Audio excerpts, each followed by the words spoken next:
Today, we are talking with two sisters making a real difference in the refugee community here in Pittsburgh, and they're only in high school. Joining me now are Sasha and Eshal Ahmad, students at Sewickley Academy. Thank you for coming in today. Thank you for having us on the show. Did you get to leave school a little early today? We did. Okay. It was very nice. A nice Friday treat.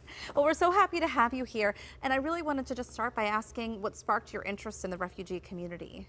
Well, Sasha and I have actually been working with the refugee population for over 6 years now, and it kind of all started when Sasha and I started attending these local community centers. And basically, within these community centers, they used to host large concentrations of refugees. So Sasha and I had the opportunity of being able to interact with these refugees and essentially learning about their different experiences and struggles that they faced and how they've had to demonstrate resilience and courage on their journeys. And that's kind of what motivated Sasha and I to start our organization and thus get involved with the refugee population. And how old are both of you, if you don't mind me asking? Yeah, I actually just turned 17 today. Oh, today's your birthday? Yeah. You're here on your birthday? Yes. Happy birthday. Thank you. That's wonderful. And how old are you? I'm 16. I turned 16 on the 24th of August. What always amazes me when we feature teens and kids in our Katie Kids Club is how young they are and doing incredible things to help other people.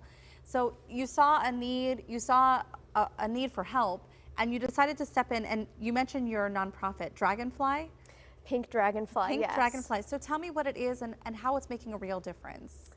Right, yeah. Pink Dragonfly is actually a project that we came up with a long time ago. We a couple years ago established an organization, and the idea behind it was we really wanted to focus on helping refugee youth. And one of our very first projects was with the organization was to create these friendship shoe boxes, where basically we galvanized the community at our community center, local community center, and we got everybody to create these boxes of essentials for arriving refugee youth, and that included things like clothing and food items and other essentials, and also welcome cards. So that was one of our very first projects, and that kind of gave us our focus to work with young refugees throughout the rest of our organization. We've done various other projects in that sense. And did you find that there was kind of this lack of opportunity to mingle with other kids that were coming in, refugees that were coming in your age, just to make them feel more welcomed as they were coming to a new country?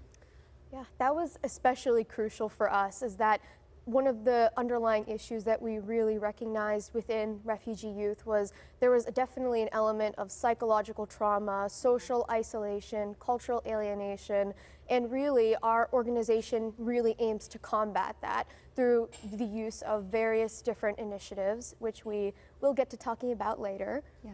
Well, and let's just talk about some of them. Can you talk about some of the initiatives under it and how you hope to help them? Yeah, of course. So one of my personal favorite initiatives Sasha and I have undertaken is our Pink Dragonfly weekend program. And basically Sasha and I commute to this housing development with a large concentration of refugees outside of the general city of Pittsburgh range. And our program mainly caters towards these elementary aged refugee kids. Wow. And so every weekend Sasha and I go to this area and provide these kids with a safe environment to practice their English skills, foster positive connections with others, and generally just have fun with one another. And we usually do this through arts and crafts. And in tandem with this weekend program in the same area, to help these kids kind of cultivate their English learning abilities, Sasha and I also established a small library in that area, which houses over 400 different books. Wow. In this one community in particular? Yes. That is fantastic. I just can't believe it. And it really speaks to how important play is for kids without, and you mentioned the social isolation, how devastating that can be to their development overall. Definitely. Yeah. Yes. Well, thank you for coming on today. Happy birthday again to you. Thank it is you. truly incredible to see what you two are doing. Really wonderful. And I can't wait to see what you do next. Of course. Thank you so much. Thank you so much. And if you have a child or teen making a difference in the community or working on unique projects, let us know at kdka.com/talkpittsburgh. They could be featured on the show.